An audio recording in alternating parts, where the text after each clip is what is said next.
واقعہ کربلا تاریخ کا دردناک واقعہ ہے۔ یہ اقتدار کی جنگ نہیں تھی، اقدار کی جنگ تھی۔ دو شخصیتوں کی لڑائی نہیں تھی، دو نظریات کا ٹکراؤ تھا۔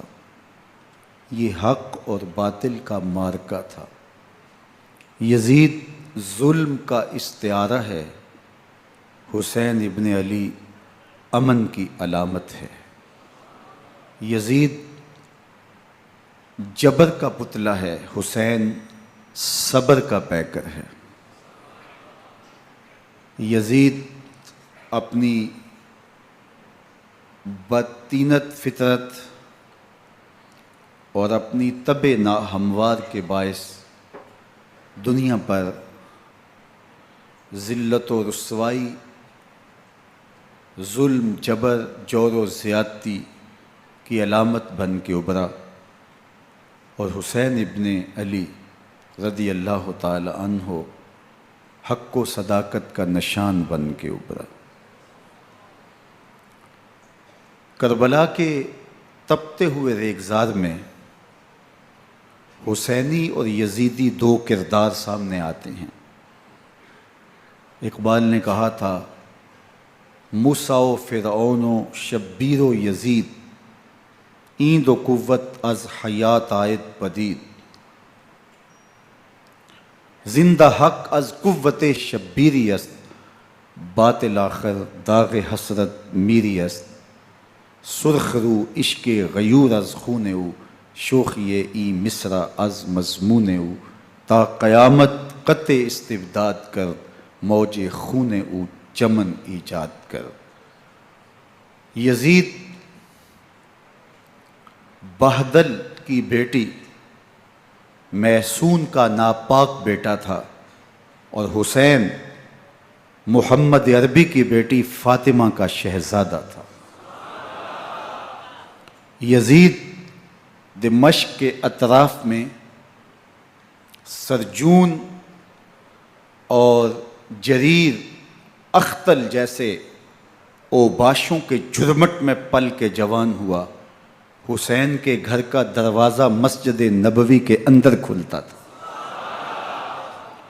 یزید نشے میں دھت ہو کر کے نمازیں چھوڑ دیتا تھا۔ حسین کی کربلا کے اندر بھی نماز تہجد قضا نہیں ہوئی۔ یزید ظلم کا دوسرا نام ہے، حسین امن کی علامت ہے۔ یزید نے زندگی میں ایک مرتبہ حج کیا اور شراب کے مٹکے ساتھ لے کے آیا، اور اختل اور دیگر گویوں اور مغنیوں کو اپنے ساتھ رکھا تاکہ سفر آسانی سے کٹے۔ حسین ابن علی نے 25 حج سواری ہونے کے باوجود پیدل کیے۔ یزید حج بیت اللہ کے بعد مدینہ المنورہ آیا اور شراب کی ایک مجلس بپا کی۔ حضرت امام حسین رضی اللہ تعالی عنہ جب وہاں پہنچے تو شراب کی پھیلی ہوئی بدبو کو محسوس کرتے ہوئے فرمایا، یہ بو کیسی ہے؟ تو نشے میں دھت یزید بولا، یہ شام میں بنتی ہے، اور ایک جام منگوایا اور اس کو پیتے ہوئے دوسرا جام حضرت امام حسین رضی اللہ تعالی عنہ کی طرف بڑھاتے ہوئے کہا، ابا عبداللہ لیجئے۔ تو حضرت امام حسین رضی اللہ تعالی عنہ نے فرمایا، میں اس کی طرف دیکھتا بھی نہیں ہوں، اور پھر وہ عشقی اشعار پڑھنے لگا۔ جب یزید کی شراب نوشی کا منظر امام حسین رضی اللہ تعالی عنہ اپنی آنکھوں سے دیکھ چکے تھے تو مجھے بتاؤ، یزید کے ہاتھ پہ امام حسین کا پاک ہاتھ کیسے آتا؟ حضرت امام حسین رضی اللہ تعالی عنہ جس ماحول میں پلے تھے، جس ماحول میں پرورش پائی تھی، جس ماحول میں رہے تھے، وہ پاکیزہ اور تقدس مآب ماحول تھا۔ اور یزید کبھی اطراف دمشق میں، کبھی غوطہ میں، کبھی الخضرہ محل میں، اور کبھی کہاں داد عیش دیتا رہا اور لہو و لعب کے اندر مصروف رہا۔ اور اس کی زندگی ان چیزوں سے عبارت تھی۔ وہ محرمات کو حلال قرار دیتا، شراب نوشی اس کی ہڈیوں میں رچی ہوئی تھی، اور شریعت بیضا کا مذاق اڑایا کرتا۔ اور حسین ابن علی رضی اللہ تعالی عنہ کی دوستیاں جن لوگوں سے تھی وہ عبداللہ ابن عباس تھے، عبداللہ ابن عمر تھے، حضرت عبد الرحمن بن ابو بکر رضی اللہ تعالی عنہ تھے۔ یزید تو جوا کھیلتا رہا، یزید تو قمار بازی کرتا رہا، یزید تو شراب نوشی کرتا رہا، اور حسین ابن علی مسجد نبوی کے ممبر میں حضور کے پہلوؤں میں بیٹھتے رہے۔ زمانے نے وہ منظر دیکھا کہ سرخ رنگ کے جوڑے پہنے ہوئے حسنین کریمین حجرہ فاطمہ سے نکلتے ہیں، کم عمری کی وجہ سے کبھی گرتے ہیں کبھی سنبھلتے ہیں، اور آقا کریم خطبہ ارشاد کر رہے ہیں، خطبہ چھوڑ کے حضور نے شہزادوں کو اٹھا لیا۔ وہ منظر بھی زمانے نے دیکھا۔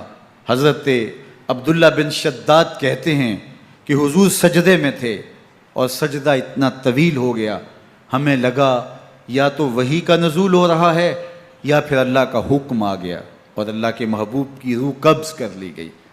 لیکن میں نے جب نظریں اٹھا کے ننکیوں سے دیکھا تو کیا منظر تھا کہ حسین ابن علی حضور کی پشت پہ بیٹھے ہوئے اور میرے آقا سجدے کو طول دے رہے ہیں۔ اللہ اکبر! حسین کے لیے پیغمبر کے سجدوں کو طول دیا جا رہا ہے۔ حسین ابن علی کبھی ممبر پہ حضور کی اطراف میں بیٹھتے ہیں، وہ منظر بھی دنیا نے دیکھا کہ حضور کے مبارک کندھوں پر حسین ابن علی بیٹھے ہیں اور حضور کی زلفوں کو پکڑا ہوا ہے۔ تو حضرت عمر رضی اللہ تعالیٰ عنہ دیکھ کے کہتے ہیں واہ واہ کیسی سواری میسر آئی حسین ابن علی کو۔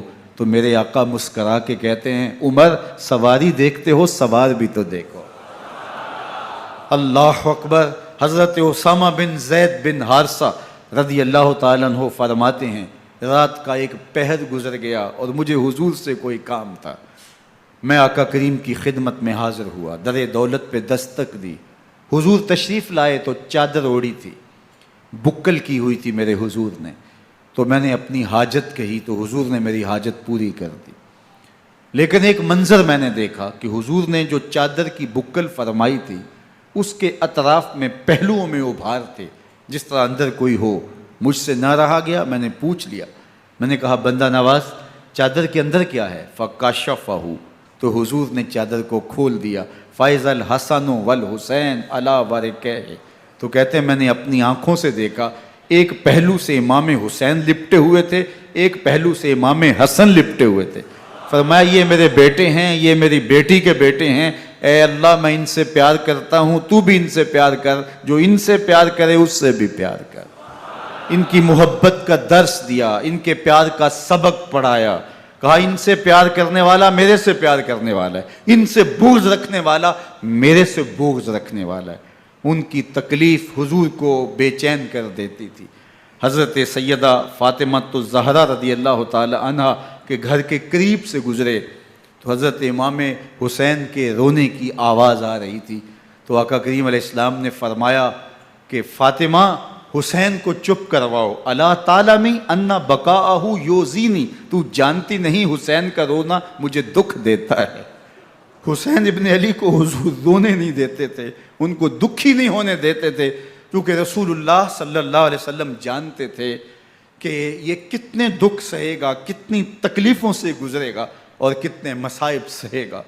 زمانے نے وہ گھڑیاں بھی دیکھیں کہ حضرت حذیفہ بن یمان رضی اللہ تعالیٰ عنہ فرماتے ہیں کہ میں حضور کی خدمت میں نماز مغرب کی ادائیگی کے لیے حاضر ہوا، اور میں نے یہ اجازت خاص طور پہ اپنی ماں سے اس شرط پہ لی تھی کہ امی آپ مجھے اجازت دیں، میں حضور کی خدمت میں حاضر ہوتا ہوں، مغرب کی نماز بھی ادا کروں گا اور پھر حضور سے عرض کروں گا حضور میرے لیے اور میری ماں کے لیے بخشش کی دعا کر دیجئے۔ ماں نے اس شرط پہ اجازت دے دی اور میں حضور کی خدمت میں آ گیا، نماز مغرب ادا کی، سلام پھرا تو میرے دل میں آرزو تھی میں حضور سے عرض کروں حضور میرے لیے اور میری ماں کے لیے مغفرت کی بخشش کی دعا کر دیں، لیکن حضور عبادات میں ذکر میں نوافل میں ایسے مشغول ہوئے کہ میں آرزو رکھنے کے باوجود بھی عرض نہ کر سکا۔ خیر نماز عشاء کا وقت ہوا، اذان پکاری گئی، حضور مصلی پہ آئے، نماز پڑھی، سلام پھرا، تو میرے دل میں پھر خیال آیا کہ ماں سے ایک نماز کی چھٹی لی تھی، نمازیں بھی 2 ہو گئیں، ماں نے جاتے ہی پوچھنا ہے، حضور سے میرے لیے اور اپنے لیے مغفرت کی، بخشش کی دعا کروائی تھی، تو کیا جواب دوں گا؟ اور حضور اٹھے اور کاشانہ اقدس کی طرف چل دیے۔ اب میرے دل میں یہ خیال رہ کے آ رہا تھا کہ ماں کو کیا جواب دوں گا؟ میں تو حضور سے بخشش و مغفرت کی دعا کروا ہی نہیں سکا۔ جب حضور چل پڑے تو غیر ارادی طور پہ میں بھی حضور کے پیچھے چل پڑا۔ چلنے میں تھوڑی سی رفتار تیز ہو گئی، جس سے قدموں کی آہٹ پیدا ہوئی۔ تو جب آواز پیدا ہوئی تو حضور نے رخ پھیرے بغیر فرمایا، من ھذا، میرے پیچھے پیچھے کون آ رہا ہے؟ پھر خود ہی کہا، حذیفہ تو نہیں؟ تو میرا دل دھڑک رہا تھا، قلت نعم، میں نے کہا جی حضور، میں حذیفہ ہوں۔ فرمایا، ما حاجتک، غفر اللہ لک ولامک، کیا کام ہے؟ اللہ تجھے بھی بخش دے، تیری ماں کو بھی بخش دے۔ اب جو کام تھا وہ جنبش لب سے پہلے ہی ہو گیا، یہاں تو لفظوں کا سہارا بھی نہیں لینا پڑتا، وہ بند لبوں کی بولیاں بھی سنتے ہیں۔ اقبال بولا ہے، فروغت صبح آثار و دہور، چشم تو بی نندائے ما فی الصدور، تیری نظر تو سینوں کے چھپے راز بھی دیکھتی ہے۔ تو کہا، ما حاجتوں کا، غفر اللہ لک ولامک، اللہ تجھے بخش دے، تیری ماں کی بھی مغفرت کر دے، کیا کام ہے؟ اب جو کام تھا وہ تو ہو گیا۔ تو میرے حضور نے ارشاد فرمایا، حذیفہ سنو، ابھی ایک فرشتہ آیا ہے جو اس سے قبل دھرتی پر پہلے کبھی نہیں آیا، آج پہلی مرتبہ اللہ سے اجازت لے کے 2 کام کرنے آیا ہے۔ ایک تو مجھے سلام کرنے آیا ہے، اور دوسرا خوشخبری دینے آیا ہے کہ آپ کی بیٹی فاطمہ جنتی عورتوں کی سردار ہے، اور حسن اور حسین جنتی جوانوں کے سردار۔ ایک طرف یزید ناپاک میسون کا پلیت بیٹا، اور ایک طرف محمد عربی کا نواسا، فاطمہ کے دودھ کا اثر، علی المرتضیٰ کے خون کی تاثیر، رسول اللہ صلی اللہ علیہ وسلم کے کندھوں پہ بیٹھنے والا۔ ایک دن حضور نے امام حسین رضی اللہ تعالیٰ عنہ کے ہاتھ پکڑ لیے اور ان کے پاؤں اپنے پاؤں پہ رکھے، اور پھر فرمایا، بیٹے آگے بڑھو، اور ان کے پاؤں حضور کی پنڈلیوں پہ آئے۔ پھر کہا، بیٹے اور آگے بڑھو، حتیٰ کہ ان کے پاؤں حضور کی رانوں پہ آئے۔ پھر فرمایا، بیٹا اور آگے بڑھو، تو ان کے پاؤں حضور کے مبارک بطن اقدس پہ آئے۔ پھر بازوؤں کو کھینچ کے اپنے قریب کیا، اور حسین ابن علی کے منہ میں اپنی زبان رکھ دی، اور وہ اس طرح چوس رہے تھے جس طرح کھجور چوسی جاتی ہے۔ تو اللہ کے محبوب علیہ السلام نے حسین ابن علی کو اپنی زبان کا لعاب دہن دے کر کے، وہ شیر رحمت دے کر کے، وہ کوثر و تسلیم سے پاکیزہ تر آب رحمت عطا کر کے ان کی ہمیشہ کے لیے پیاس بجھا دی، تاکہ کل کربلا کے تپتے ہوئے ریگزار میں حسین ابن علی کو پیاس کی شدت تنگ نہ کرے اور پائے استقلال میں لغزش نہ آنے پائے۔ ان نازوں سے پالے ہوئے حسین کو، ان محبتوں سے پالے ہوئے حسین ابن علی کو امتحان بھی اتنے بڑے درپیش تھے۔ یاری تیری سونا پر ازمیشاں تیریاں اگ، سونا پرکھیا جامدہ ہے نال اگاں دے لگ۔ جتنا بڑا شخص ہوتا ہے اتنی آزمائشیں بھی بڑی ہوتی ہیں۔ پیغمبر رحمت کی آغوش میں کھیلنے والا، حجرہ فاطمہ کا جانشین، مصلی رسول کا وارث، منبر رسول صلی اللہ علیہ وآلہ وسلم پر حضور کے مبارک پہلو اور گود میں بیٹھنے والا حسین، حضور کی زبان چوسنے والا حسین، حضور کے کندھوں پہ سواری کرنے والا حسین، آقا کریم علیہ الصلوۃ والسلام کے مبارک سجدے کی حالت کے اندر حضور کی پشت پہ کھیلنے والا حسین، جس حسین کا دروازہ مسجد نبوی کے اندر کھلتا تھا اور یزید کی کرتوتوں کے چشم دید گواہ تھے۔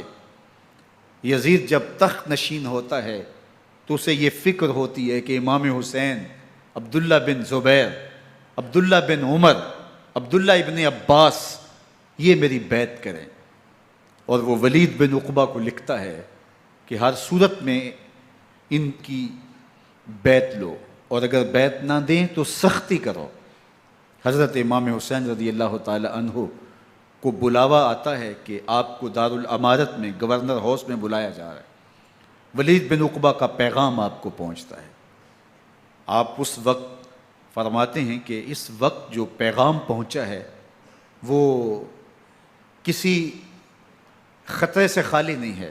تو کچھ سواروں کو ساتھ لیا، کہا تم دارالامارت کے باہر کھڑے رہنا، اگر میری آواز بلند ہوئی تو اندر آ جانا، ورنہ تم انتظار کرنا. آپ اندر گئے. ولید بن عقبہ نے مروان کو بھی بلایا تھا. مروان بن حکم یہ گورنر مدینہ ولید سے پہلے رہ چکا ہے، تو اس نے مشورہ دیا کہ سختی کی جائے. خیر ولید بن عقبہ نے کہا کہ یہ خط ہے، حضرت امیر معاویہ کا انتقال ہو گیا اور یزید تخت نشین ہوا ہے، لہٰذا وہ آپ سے بیعت کا مطالبہ کرتا ہے. تو حضرت امام حسین رضی اللہ تعالیٰ عنہ نے فرمایا کہ میرے جیسا شخص یوں چھپ کے بیعت نہیں کر سکتا. اور آپ واپس پلٹے. مروان بن حکم نے ولید بن عقبہ کو کہا کہ یہ موقع ہے جانے نہ دیا جائے، اگر یہ نکل گئے تو دوبارہ تم قابو نہیں پا سکو گے، اور انہیں یہیں قتل کر دیا جائے. حضرت امام حسین رضی اللہ تعالیٰ عنہ نے یہ بات سن لی. کہتے ہیں حضرت امام حسین انہی قدموں کے بل واپس پلٹے اور مروان بن حکم سے مخاطب ہو کے کہا، مروان کیا بول رہا ہے؟ وہ خاموش ہو گیا. فرمایا تو جانتا نہیں ہم کون ہیں؟ آنا حسین ابن علی ابن ابی طالب، میں حسین ہوں، میں علی کا بیٹا ہوں.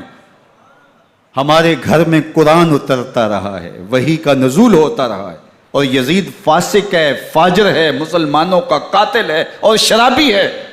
میں ڈنکے کی چوٹ پہ یزید کی بیعت سے انکار کرتا ہوں. بس حیدری کچھار سے محمدی شیر نکل آیا ہے. اب اوسان خطا ہو گئے، راستہ چھوڑ دیا، واپس آئے.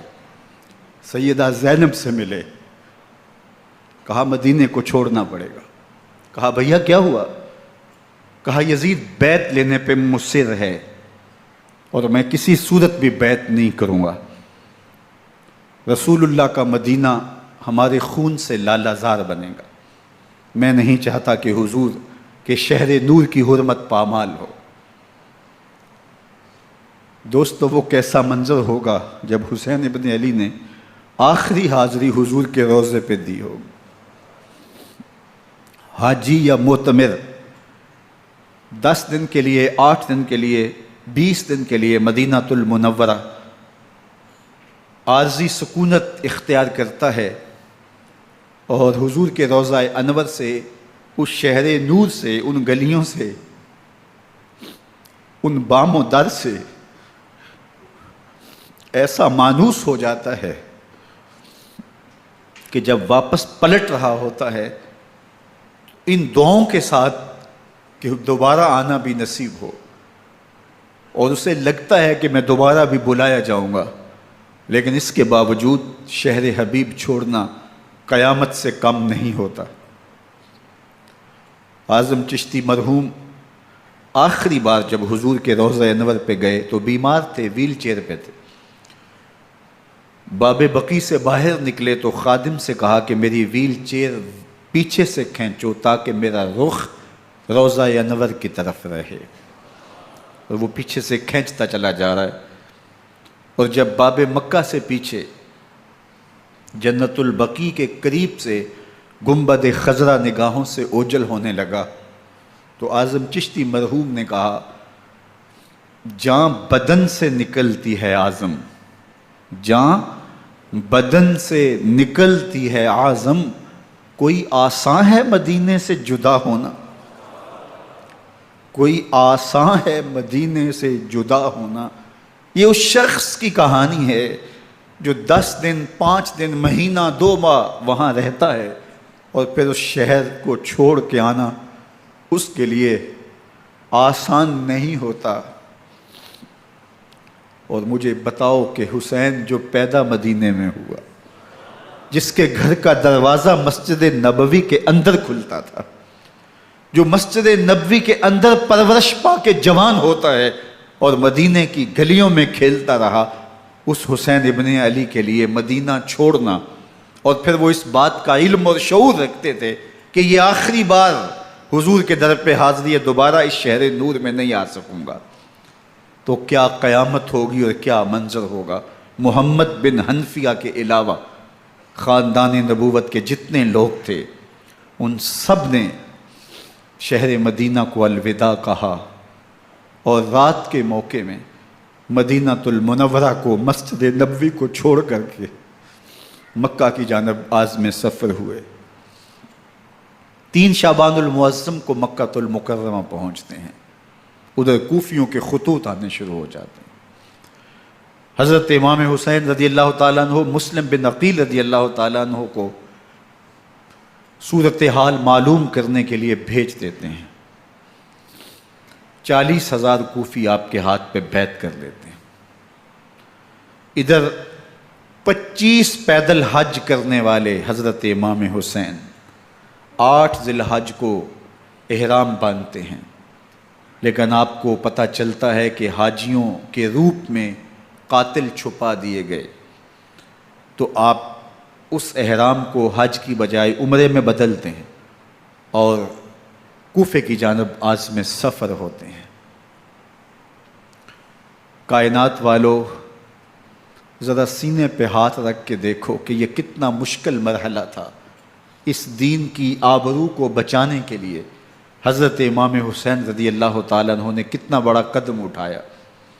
آپ کے بہی خواہ، دوست، احباب عبداللہ بن عمر یہ سارے روکتے ہیں۔ عبداللہ بن عباس کہتے ہیں حضرت نہ جائیے، الکوفی لا یوفی، کوفی کبھی وفا نہیں کرتے، آپ کے والد کو وہاں شہید کیا گیا، لیکن آپ ایک فرض کو نبھانے جا رہے ہیں۔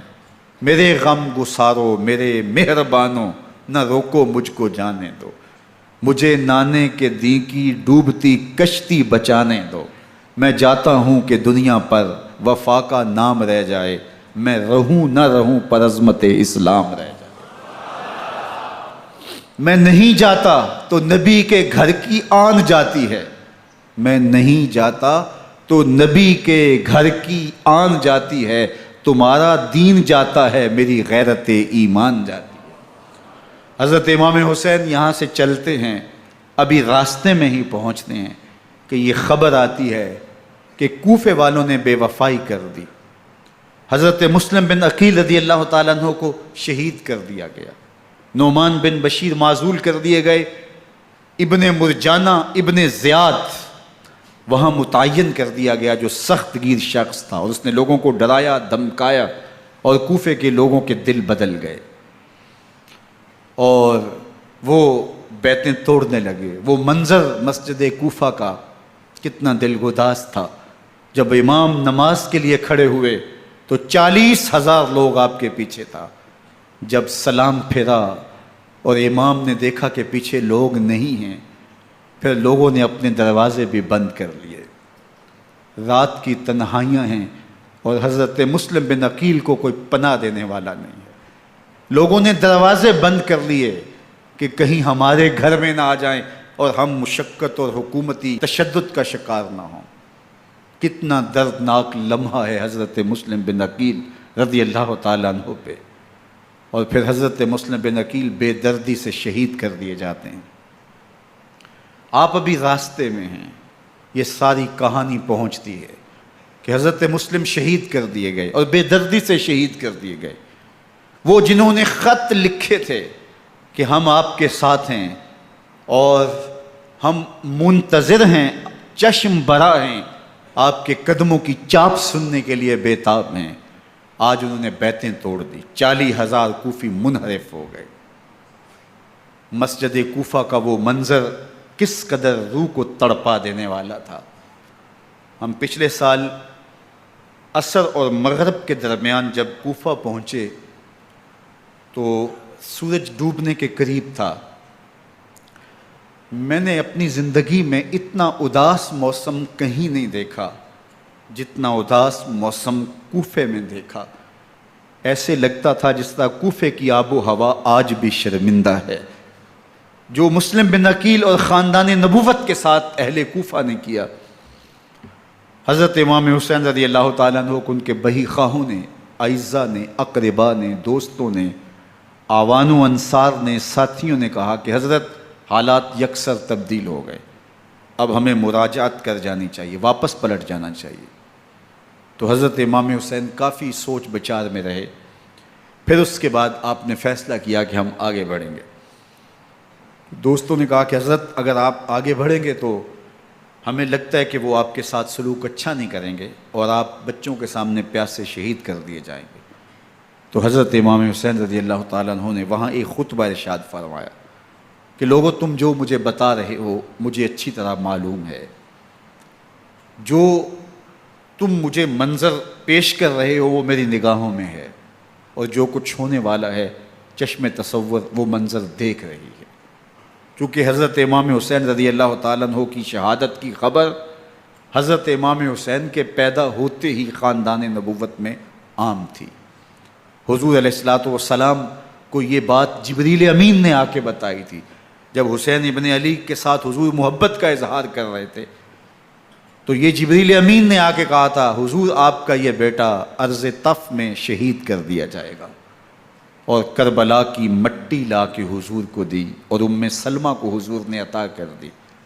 حضرت ام سلمہ کہتی ہیں کہ ایک دن میں سوئی تو خواب دیکھا کہ حضور کے مبارک بال بکھرے ہوئے ہیں اور سخت پریشان ہیں، تو میں نے کہا کہ حضور آپ کی یہ کیا حالت ہے؟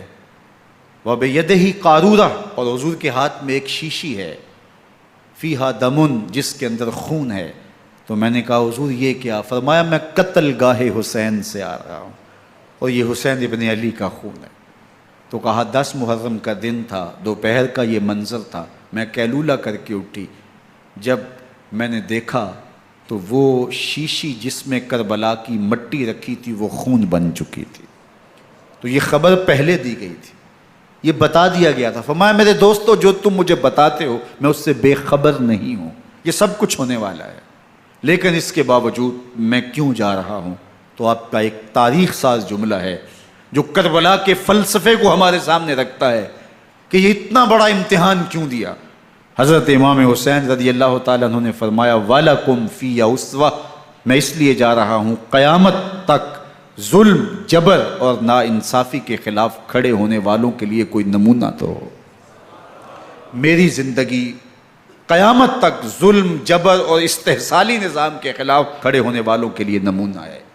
تو حضرت امام حسین رضی اللہ تعالیٰ عنہ نے حق اور باطل کے درمیان ایک سرخ لکیر کھینچ دی اپنے خون سے۔ اب حق اور باطل کا امتیاز کرنا مشکل نہیں ہے، کوئی باطل پہ اڑا رہے تو الگ بات ہے، لیکن امتیاز کرنا مشکل نہیں ہے۔ حدود بالکل واضح کر دیں۔ اقبال نے یہاں کتنی خوبصورتی کے ساتھ اس مضمون کو نبھایا۔ سرخ رو عشق غیور از خون او، شوخی این مصرع از مضمون او، تا قیامت قطع استبداد کر، موج خون او چمن ایجاد کر۔ ایک جہاں آباد کر دیا، حق اور باطل کی راہیں اجال دی۔ اب لوگوں کو یزید کا چہرہ پہچاننے میں دیر نہیں لگتی، وقت کے ہر یزید کا چہرہ آسانی سے پہچانا جا سکتا ہے۔ یہ معرفت زمانے کو کروائی کس نے؟ حسین ابن علی نے کروائی رضی اللہ تعالی عنہ۔ تو حضرت امام حسین نے فرمایا کہ جو میرے ساتھ ہونے والا ہے میں اچھی طرح جانتا ہوں، لیکن میں اس کے باوجود آگے بڑھوں گا۔ پھر بڑھے اور کربلا میں جا کے خیمہ زن ہو گئے۔ 7 محرم کو پانی بند کر دیا گیا۔ پانی بند ہوا تو کھانا بھی میسر نہیں تھا، لیکن ذکر پانی کا ہوتا ہے اس لیے کہ کھانے کے بغیر انسان کئی دن کاٹ لیتا ہے، لیکن پانی کے بغیر گزر نہیں ہوتی۔ تو فرات کی نہر سامنے اپنی موجوں کے ساتھ چمک رہی ہے، لیکن ایک قطرہ آب بھی آل رسول کو نہیں دیا جا رہا۔ کائنات کے اندر ایسے انوکھے امتحان بھی ہوتے ہیں۔ وارث ہوں ساقی کوثر کے، مالک ہوں حوض کوثر کے، اور بیٹے ہوں ساقی کوثر کے، اور آج ایک بوند پانی کی بھی میسر نہ ہو۔ صبر کا امتحان ہے، عزیمت کا امتحان ہے۔ حضرت امام حسین رضی اللہ تعالیٰ عنہ خیمہ زن ہو گئے۔ 3 دن تک پانی بند رہتا ہے۔ 9 محرم کو رات کی تنہائی میں حملہ آور ہونا چاہتے ہیں، لیکن آپ نے کہا کہ ہمیں اللہ کے حضور عبادت اور ذکر کے لیے وقت دیا جائے۔ ساری رات ذکر میں گزرتی ہے، عبادات میں گزرتی ہیں۔ رات کے اندھیرے میں آپ چراغ بجھا دیتے ہیں۔ آوان و انصار کو کہتے ہیں کہ ان کی دشمنی میرے ساتھ ہے، انہیں میرا خون چاہیے، اگر تم رات کی تاریکی میں نکل جاؤ تو میں تم سے کوئی مواخذہ نہیں کروں گا، اور یہ بھی تمہارا پیچھا نہیں کریں گے، اس لیے کہ ان کا مطلوب تم نہیں ہو، ان کا مطلوب میں ہوں۔ جب چراغ جلایا تو کوئی بھی نہیں گیا۔ مسلم بن نوسجہ کھڑے ہو کے کہتے ہیں، حضرت اگر ہمارے بدن کو 70 بار کاٹا جائے اور جلایا جائے اور ہواؤں میں اڑا دیا جائے پھر بھی آپ کا ساتھ نہیں چھوڑیں گے۔ 70 سال کے بوڑھے ہیں حبیب بن مظاہر، کہتے ہیں حضرت آپ کو چھوڑ کے جائیں کہاں، آپ کو چھوڑ کے جائیں کہاں، کوئی ساتھ چھوڑنے کے لیے تیار نہیں ہے۔ پیاس ہے، سخت گرمی ہے، کربلا کا ماحول ہے، 72 افراد اور خاندان کی خواتین میدان کربلا میں خیمہ زن ہیں۔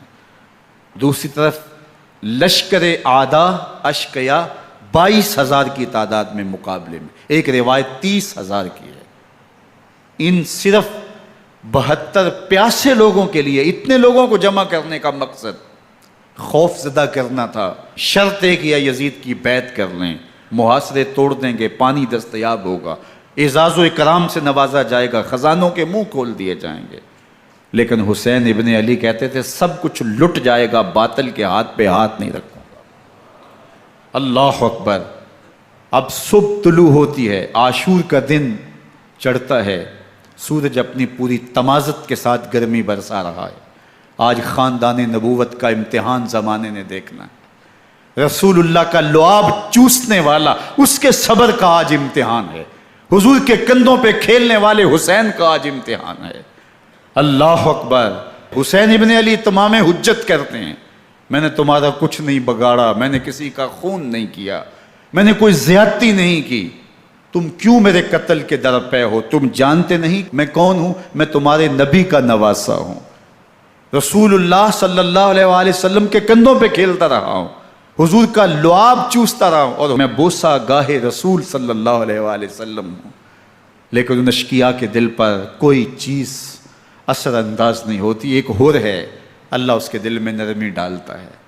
پہلے تو امام حسین کو گھیر کے لے کر کے آتا ہے، لیکن بعد میں وہ قافلہ یزید سے قافلہ حسین کی طرف آ جاتا ہے۔ امام حسین فرماتے ہیں تو دنیا میں بھی ہور ہے، آخرت میں بھی ہور ہے، آزادی مل جاتی ہے۔ باقی 22,000 کا لشکر جرار امام حسین کے قتل کے در پہ ہے۔ پھر تاریخ نے خاندان نبوت کا وہ انوکھا امتحان دیکھا۔ حضرت امام حسین کے بچے بالخصوص خواتین پیاس کی شدت میں حلق خشک ہیں۔ حضرت سکینہ تڑپ کے اپنے باپ سے کہتی ہیں کہ مجھے 6 ماہ کے علی اصغر کی پیاس نہیں دیکھی جا رہی۔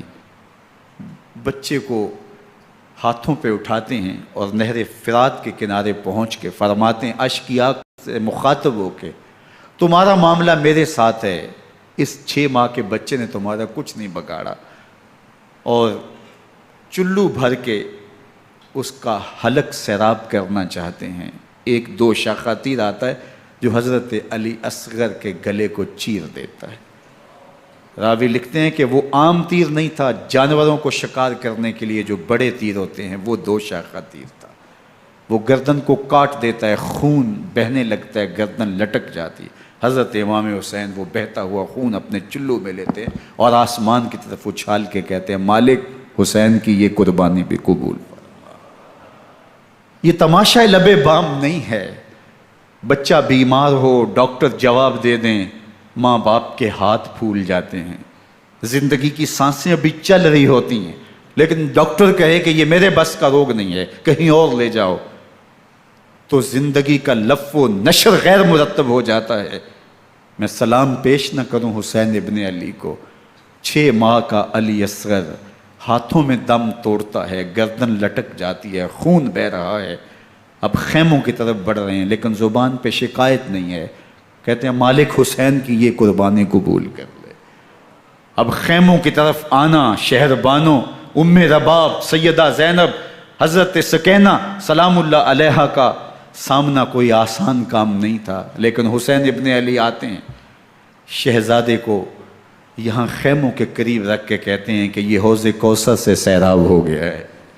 اللہ اکبر، کوہرام مچ جاتا ہے خیموں کے اندر، کیا منظر ہوگا اور ان کو کن الفاظ کے پیرائے میں ڈھال کر کے ان کیفیات کو بیان کیا جا سکتا ہے جو اہل بیت کے خیموں کے اندر علی اصغر کی شہادت کے بعد کا منظر رقم ہو رہا ہوگا۔ اللہ اکبر، ادھر اشکیا آوازیں دے رہے ہیں، مبارزت کے لیے پکار رہے ہیں۔ زمانے نے پھر وہ منظر بھی دیکھا کہ جوان بیٹے کو 18 سال کی کمائی حضرت امام حسین میدان عمل میں بھیج رہے ہیں۔ وہ علی اکبر جو حسین کا نور نظر ہے، آنکھوں کا قرار ہے، دل کی تسکین ہے۔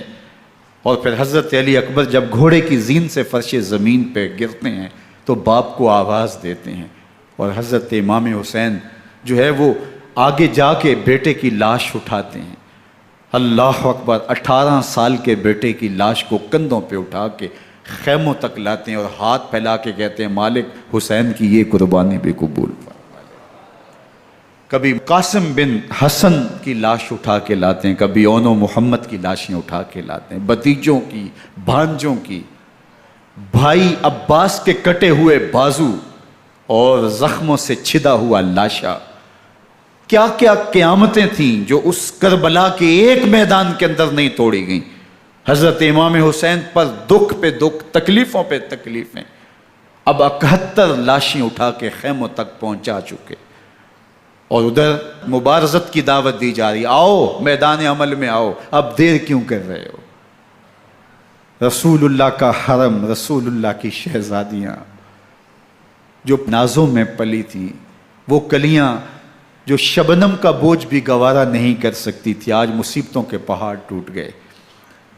حضرت امام حسین کبھی شہربانوں کو، کبھی ام رباب کو دلاسہ دیتے ہیں، کبھی حضرت زینب کو کہتے ہیں۔ حضرت زینب کربلا کے اس میدان کے اندر بڑے حوصلے کے ساتھ اپنے بھائی کے ساتھ کھڑی رہی، اپنے 2 بیٹے راہ خدا میں پیش کیے، ان کی لاشیں وصول کیں، لیکن زینب جس جرأت کے ساتھ، جس پامردی کے ساتھ اس سارے منظر کو حوصلے کے ساتھ سہتی رہی، وہ یقیناً حوصلہ سیدہ زینب سلام اللہ علیہا کا ہی ہے۔ لیکن یہ وہ منظر تھا کہ زینب کا دل بھی ڈول گیا جب حسین ابن علی گھوڑے پہ بیٹھنے لگے، اور ان کو گھوڑے میں بٹھانے والا کوئی نہیں تھا، اور جو بھی سوار جاتا پھر واپس اس کی لاش ہی آتی اور حسین ابن علی لے کے آتے۔ آج حسین ابن علی جا رہے ہیں، زندگی کا سارا سرمایہ لٹ رہا ہے، حضرت زینب سلام اللہ علیہا سنبھل نہیں رہی۔ حضرت امام رضی اللہ تعالیٰ عنہ اٹھے اور آپ نے حضرت زینب کو صبر کی تلقین کی اور کہا کہ صبر ہی بہترین ذریعہ ہے اور اللہ کی قربت کا ایک بہترین سبب ہے، اور ان کو صبر کی تلقین کرتے ہوئے فرمایا کہ میرے بعد تم نے اس ذمہ داری کو سنبھالنا ہے، اور ان مخدرات اسلام کی، ان شہزادیوں کے پردے کی تم نے حفاظت کرنی ہے۔ اور پھر گھوڑے کی زین کس کے امام حسین لشکر اشکیا کی طرف بڑھتے ہیں۔ اب خیموں سے سسکیوں کی آواز آ رہی ہے، ان کا سردار، ان کا تاجدار آج سب کو چھوڑ کے کربلا کے میدان کی طرف بڑھ رہا ہے۔ جرم کیا کیا، قصور کیا کیا، اس نے کیا زیادتی کی کہ آج نیزوں اور انیوں کے مقابلے میں 22,000 کا لشکر حضرت امام حسین پہ ٹوٹ پڑتا ہے۔ آپ پھر اتمام حجت کرتے ہیں، میں نے کسی کو قتل نہیں کیا، خون ناحق نہیں بہایا، میرے خون کے درپے کیوں ہو، اپنی آخرت کیوں برباد کرتے ہو، تم جانتے نہیں میں کون ہوں، میں تمہارے نبی کا نواسا ہوں۔ لیکن ابن زیاد کہتا ہے مقابلے میں آؤ۔ پھر حضرت امام حسین رضی اللہ تعالیٰ عنہ مقابلے میں آتے ہیں، اور جب گھوڑے کو ایڑ لگا کے دشمن اشقیاء پہ ٹوٹتے ہیں تو پھر ایسا منظر ہوتا ہے کہ وہ بھیڑ بکریوں کی طرح آگے بھاگتے ہیں۔ 71 زخم کلیجے پہ لیے شجاعت کا یہ پیکر جب میدان میں آتا ہے، آواز آتی، یہ کون ذی وقار ہے، بلا کا شاہ سوار ہے، لباس ہے پھٹا ہوا غبار سے اٹا ہوا، تمام جسم نازنی چھدا ہوا کٹا ہوا، یہ نبی کا نور عین ہے، یہ بالیقین حسین ہے، یہ حسین ابن علی ہے رضی اللہ تعالیٰ عنہ۔ پھر چاند بادلوں میں گھر جاتا ہے، شامی ہنڈے تیر برساتے ہیں، تلواروں سے آپ کے بدن پر ضربیں لگاتے ہیں اور نیزوں سے آپ کے بدن کو پرو دیتے ہیں۔ جب آپ کا پیراہن بعد میں اتارا گیا تو آپ کے پیراہن میں 122 سوراخ تیروں کے تھے، 33 زخم تلواروں کے اور 34 گھاؤ نیزوں کے تھے۔ جب گھوڑے کی زین سے فرش زمین پر آئے، بدن چھلنی تھا، زخم زخم سے خون بہ رہا تھا، 3 دن کا پیاسا حسین، اللہ اکبر، بدن زخموں سے چور، 71 لاشیں کلیجے پہ لیے، مخدرات اسلام کے پردے کا خیال دل میں الگ ہے، لیکن گھوڑے کی زین سے جب فرش زمین پہ امام حسین آتے ہیں، زبان پہ ہائے نہیں، نالا و شیون نہیں، چیخ و پکار نہیں، آتے ہی پیشانی سجدے میں رکھتے ہیں اور پکارتے ہیں اللہم ردن بقضائک و صبرن علی بلائک تسلیما لامرک سبحان ربی الاعلی۔ مالک گھر لٹا کے، بچے لٹا کے، خاندان سب کچھ قربان کر کے، اپنے بدن کو زخموں سے چھلنی کروا کے، تیروں اور نیزوں کی انیوں سے اپنے آپ کو زخمی کروا کے، تیرے حضور سر جھکا کے یہ اقرار کرتا ہوں کہ حسین تیری تقدیر پہ راضی ہے، مالک تو بھی بتا، تو بھی حسین پہ راضی ہوا ہے کہ نہیں ہوا۔ آواز آ رہی ہے، اس پیاسے پر علی شیر خدا کو ناز ہے، اس نواسے پر محمد مصطفیٰ کو ناز ہے، اوروں نے بھی سجدے کیے پر اس کا عجب انداز ہے، اس نے وہ سجدہ کیا جس پر خدا کو ناز۔ حسین ابن علی رضی اللہ تعالیٰ عنہ کا سر انور دستے قاتل نے تب کاٹا جب وہ سجدے میں جھکا ہوا تھا۔ یزید نے کہا میں بیعت لوں گا، امام حسین نے کہا کبھی بھی نہیں دوں گا، یہ سر کٹ سکتا ہے جھک نہیں سکتا۔ سر کاٹ کے نیزے کی نوک پہ چڑھا دیا گیا اور یہ اس بات کا اعلان تھا کہ ہم جیت گئے اور حسینی ہار گئے، اور لشکر یزید میں غوغا مچ گیا، نقارے بجنے لگے کہ ہم جیت گئے، دیکھو امام حسین شہید کر دیے گئے، اور سر کاٹ کے نیزے کی نوک پہ چڑھایا گیا۔ لیکن لشکر یزید سے ہی آواز آئی یہ کیسا سر ہے جو کٹ کے بھی سر بلندی ہے، کٹ گیا ہے پھر بھی اونچا ہے، اللہ اکبر، یہ سر سجدے میں کٹا ہے، رب کے حضور عبادت کی حالت میں کٹا ہے، حسین آج بھی سجدے میں ہے، اللہ اکبر، حسین آج بھی سجدے میں ہے، بلکہ کٹے ہوئے سر کا رخ زمین کی جانب تھا اور کٹی گردن آسمان کی طرف، یوں نیزے پہ پرویا گیا، اللہ اکبر۔ ایک شاعر نے نقشہ کھینچا، بآنکھ سر نیزے پہ اور سوئے زمیں ہے روح، یعنی سجدہ ثانی کی ہے آرزو۔ رکعت کے 2 سجدے ہوتے ہیں، ابھی ایک سجدہ ہوا تھا کہ دست قاتل نے سر کاٹ دیا، کہا حسین کی پیشانی میں دوسرے سجدے کی تمنا مچل رہی ہے۔ یہ تھا حسین ابن علی کا سجدہ، ساری زندگی رب کے حضور سجدہ قضا نہیں ہونے دیا۔ آج پانی نہیں ہے، اللہ اکبر، آج تیمم کر لیتے ہیں، آج اپنے خون کو اوڑھ کر کے حسین نے اپنی پیشانی اپنے مالک کے حضور جھکا کر کے عظیمت کی وہ انوکھی داستان رقم کر دی کہ صدیاں گزرنے کے باوجود بھی ان کی یادوں کے چراغ روشن ہیں۔ جب حضرت امام حسین اور دوسرے آیان و انصار کو شہید کر دیا گیا تو ان کے سر نیزوں کی نوک پہ چڑھا دیے گئے، حضرت امام حسین کا کٹا ہوا سر اور باقی 71 افراد کے کٹے ہوئے سر نیزوں کی نوک پہ، اور 10 سواروں کو ابن سعد نے کہا کہ ان کو رون دو، اور گھوڑوں کی ٹاپوں تلے حضرت امام حسین رضی اللہ تعالیٰ عنہ اور ان کے آوان و انصار کو جو ہے وہ روندا گیا، حتیٰ کہ ان کی استخوان مبارک، ان کی ہڈیاں بھی چور چور ہو گئیں۔ روننے سے قبل ان کا لباس اتار لیا، ان کے کپڑے اتار لیے گئے۔ اللہ اکبر، کیسی دردناک گھڑیاں تھیں۔ یزید کا صرف یہی بد کرداری کا مرحلہ نہیں تھا، اس کربلا کے صحرا کے اندر یزید نے جس طرح امام حسین رضی اللہ تعالیٰ عنہ کو شہید کیا اور حضرت امام حسین کے خاندان کو شہید کیا، جب مدینہ المنورہ پر یزید نے مسلم بن عقبہ کو مقرر کیا، جس کو بزرگوں نے مصرب بن عقبہ کہا ہے، تو اس کو کہا 3 دن تک مدینے کا حرم تمہارے لیے حلال ہوگا، جو چاہو تم کرنا، اور شامی فوجوں کو اجازت ہوگی۔ تو وہاں بھی انہوں نے 10,000 تابعین اور 700 صحابہ کو شہید کیا۔ حضرت ابو سعید خدری رضی اللہ تعالیٰ عنہ گھر سے باہر نکلے، کافی بوڑھے ہو چکے تھے، تو انہوں نے حضرت ابو سعید خدری کو پکڑ لیا، کہا تم کون ہو؟ کہا مجھے ابو سعید خدری کہتے ہیں۔ تو کہا ہاں تمہارا نام سنا ہے، اور داڑھی سے پکڑ کے کھینچا اور کہا کہ ہے تمہارے پاس جو ہمیں دو؟ تو کہا کہ میرے پاس تو کچھ بھی نہیں، میں تو فقیر آدمی ہوں۔ تو ان کے گھر ان کو لے گئے، تو 2 کبوتر رکھے تھے حضرت ابو سعید خدری نے، تو وہ کبوتر لوٹ کے لے گئے۔ اللہ اکبر۔ حضرت ابن سنان رضی اللہ تعالیٰ عنہ کو، جو حضور کے علم بردار تھے فتح مکہ کے دن، ان کو ستو پہلے پلائے اور پھر ان کی گردن کاٹی گئی، اور کہا یہ ہے وہ ستو جو تم زندگی میں آخری بار پیو گے۔ ایک گھر میں داخل ہوئی شامی فوج، تو ایک خاتون کے ابھی ابھی بچہ پیدا ہوا تھا، اور قابلہ نے، دائیا نے، وہ بچہ ماں کی چھاتی پہ لٹایا، اور وہ ماں کا پہلا دودھ پی رہا تھا۔ تو یہ جا کے کہنے لگے نکالو تمہارے پاس جو کچھ ہے۔ تو اس خاتون نے کہا تم جانتے ہو یہ بچہ کون ہے؟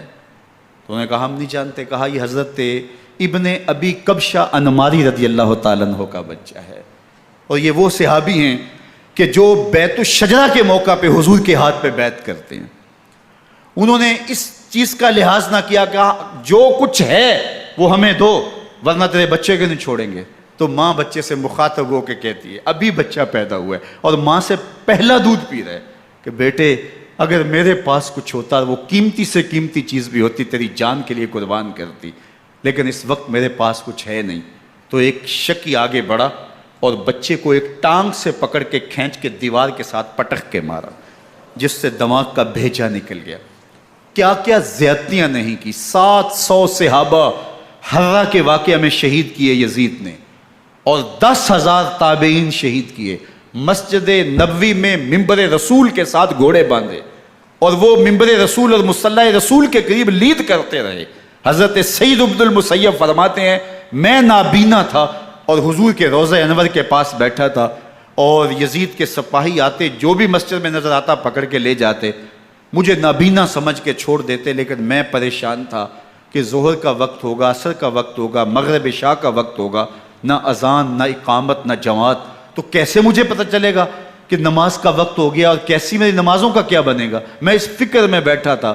لم ازل اسمع الاذان والاقامت من قبر رسول اللہ صلی اللہ علیہ وآلہ وسلم۔ فرماتے ہیں جب بھی پھر نماز کا وقت آیا، گنبد خضرا سے اذان کی بھی آواز آئی، اقامت کی بھی آواز آئی۔ 3 دن تک مسجد نبوی کے اندر گھوڑے بندھے رہے، اور مدینہ کی حرمت پامال کی۔ مدینہ کے گھروں کے اندر یہ بدکماش داخل ہوئے، اور جو بدکاریاں انہوں نے کی، کلیجہ منہ کو آتا ہے۔ 1002 شیزائیں ان بدکاروں کی بدکاریوں کی وجہ سے کنواری حالت کے اندر حاملہ ہوئی۔ 3 دن تک مدینے کا حرم انہوں نے پامال کیا، اور پھر مکہ المکرمہ میں کعبہ اللہ پر گولے برسائے، اور کعبہ کا غلاف جل گیا۔ وہ تو یزید مر گیا، اور حضرت عبداللہ ابن زبیر رضی اللہ تعالیٰ عنہ نے اپنی خلافت کا اعلان کیا۔ یزید کے یہ کرتوت تھے، ادھر اہل مدینہ کو ستایا، ادھر اہل مکہ کو ستایا، اور رسول اللہ صلی اللہ علیہ وسلم کے خانوادے کی بے حرمتی اور توہین کی۔ نہ صرف انہیں قتل کیا گیا، ان کی لاشوں پہ گھوڑے دوڑائے۔ ابن سعد اور شمر جو ہے وہ خیموں میں داخل ہوا، اور مخدرات اسلام کی چادریں چھیننے کی کوشش کی۔ حضرت زینب سلام اللہ علیہ نے مخاطب ہو کے کہا ہمارے چہرے کے رکھوالے چلے گئے ہیں، ظالم تو خیال نہیں کرتا ہم رسول اللہ کی بیٹیاں ہیں۔ حضرت شہربانو، حضرت زین العابدین اور حضرت زینب سلام اللہ علیہ، ان تینوں کو ایک اونٹ پہ باندھا گیا، اور باقی اونٹوں پہ باقی سادات کو، حضور کی شہزادیوں کو باندھا گیا، رسیوں میں جکڑا گیا، اور اونٹوں پہ باندھ کر کے کوفے کی جانب آگے آگے شہیدوں کے سر چل رہے ہیں، اور پیچھے یہ قافلہ چل رہا ہے۔ اور جب یہ قافلہ وہاں سے گزرا جہاں لاشیں پڑی تھیں، امام زین العابدین 14 سال کے تھے اور بیمار تھے، اور ان کا حوصلہ نہ ہوا، وہاں غشی ان کے اوپر آنے لگی، اور وہ منظر ابن کثیر نے، باقی لوگوں سب نے لکھا ہے کہ پھر جب ان کی یہ حالت ہوئی تو پھر سیدہ زینب سلام اللہ علیہ، جنہوں نے ابھی تک بڑے حوصلے کے ساتھ ساری مشکلات کا مقابلہ کیا تھا، اب ان کے بندن ٹوٹ گئے اور آنکھوں سے آنسو بہنے لگے، اور سیدہ زینب نے امام حسین رضی اللہ تعالیٰ عنہ کی لاش پہ کھڑے ہو کے، اور وہ روندی ہوئی لاش، ٹوٹی ہوئی ہڈیاں، اور وہ برینا بدن، کٹا ہوا سر نیزے کی نوک پہ، اور لاش یہ پڑی ہے، تو حضرت سیدہ زینب نے مدینے کی طرف منہ کر کے جو ہے وہ حضور سے فریاد کی، یا محمد آہو، یا محمد آہو، ھذا حسین بالآراء مزمل بالدماء، یا محمد آہو بناتوں کا سبایا۔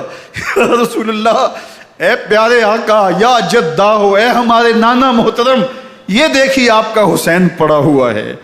بدن سے کپڑے اتار لیے گئے، خاک ہوائیں اڑا رہی ہیں، اور اس کے اوپر چادر جو ہے وہ مٹی کی پڑ گئی ہے۔ حضور آپ کی اولاد کاٹ دی گئی، اور پھر کہا بناتوں کا سبایا، حضور دیکھیے آپ کی بیٹیوں کے ہاتھ باندھ دیے گئے ہیں، اونٹوں پہ کس دیا گیا ہے، سر شہیدہ آگے آگے چل رہے ہیں، اور حضرت سیدنا امام حسین کا آگے آگے سر ہے۔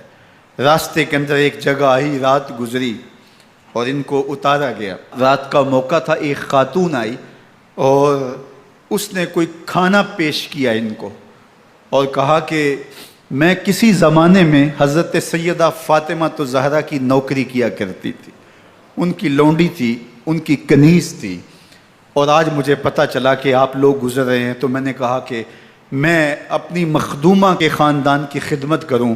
اور پھر اس نے کہا کہ اس وقت سیدہ کی گود میں ایک 6-7 ماہ کی بچی تھی جس کو زینب کہا کرتے تھے، تو سیدہ زینب نے کہا کہ اماں اگر پہچانتی ہو تو وہ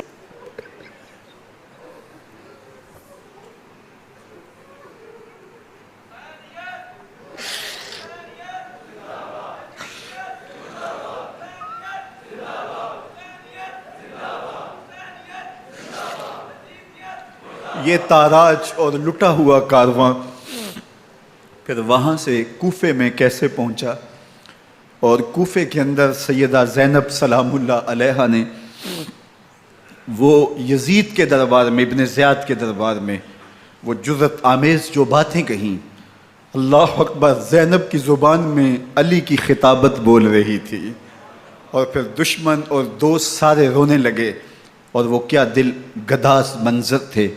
اور پھر یہ سروں کا قافلہ اور سادات کرام کا مشکیں کسی ہوئی ہیں اور اونٹوں پہ باندھے ہوئے، ان کو وہاں سے پھر قادسیہ، اور قادسیہ سے پھر دمشق یزید کے دربار میں پہنچایا گیا، اور وہاں سے یہ لٹے ہوئے خانمہ برباد تاراج لوگ مدینہ المنورہ میں کیسے پہنچے، اور اہل مدینہ نے کیسے استقبال کیا، اور وہ منظر کتنا دلگداز تھا جب اہل مدینہ زینب سے پوچھتے تھے زینب حسین کہاں ہے؟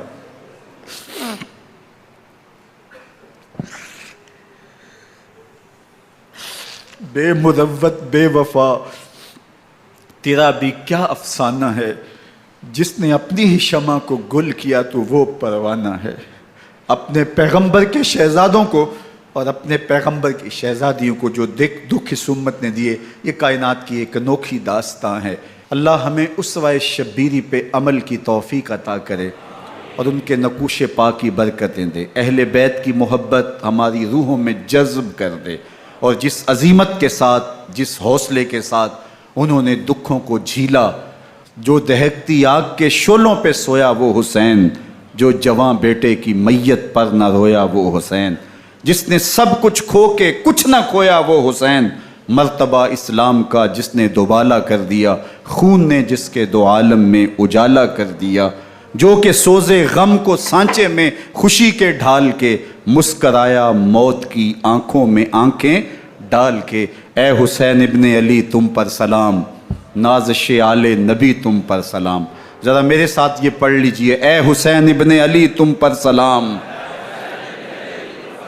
نازش آل نبی تم پر سلام، تم پہ لاکھوں رحمتیں لاکھوں سلام، اے شہیدان محبت کے امام، لالا گوں لالا بدن لالا کفن، اے چمن اندر چمن، زندگی ہی زندگی تیری حیات اے حیات اندر حیات، افتخار ملت بیضا ہے تو، رب کعبہ کی قسم یکتا ہے تو، فخر کا دل میں دریچہ باز کرنا چاہیے، جن کا تو آقا ہے ان کو ناز کرنا چاہیے۔ وآخر دعوانا ان الحمدللہ۔